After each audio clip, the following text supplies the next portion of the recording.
For this problem, we're going to be implementing some preprocessing rules for SAT, and we're going to be using the same format to represent SAT as in the problem set for Unit 2. So if you have any questions about that, go ahead and read through this part, or go back and look at the problem set for Unit 2. Now, what you're going to be doing is writing a function that when given a Boolean formula in the above format, we perform a few data reduction rules and outputs the resulting set of clauses. The goal for this is that we're going to give the actual SAT solver a much smaller, well, hopefully much smaller Boolean formula than it would ordinarily get, and hopefully we can improve the performance of SAT in that way. Now, the data reduction rules we're going to be performing are these four here. First, if any clause consists of a single variable, we're going to set that variable so that the clause is satisfied. So if the clause just consists of x2, for instance, then we'll set it to true. Whereas if the clause just consists of not x2, we're going to set x2 to false. And that way, we know that x2 has to be that in order for the Boolean formula to be satisfied.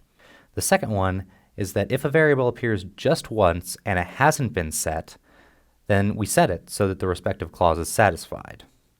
The third rule is that we remove all clauses that have become satisfied. That way we just don't have to worry about them anymore in the upcoming SAT solver. The fourth and final rule is that we remove all variables that evaluate to false.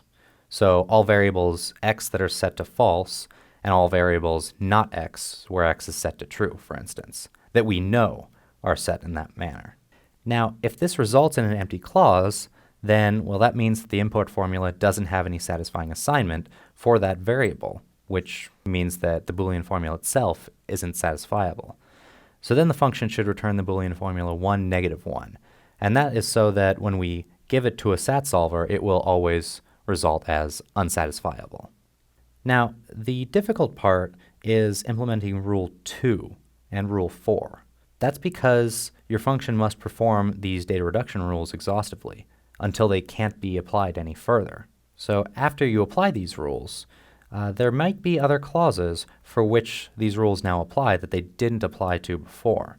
Now, you'll have to be careful if a variable that now appears once has already been set earlier. If not, then Rule 2 may apply, otherwise it doesn't.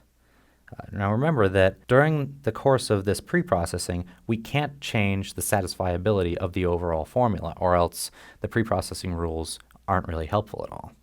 If a SAT problem is satisfiable, the output of the preprocessing also needs to be satisfiable.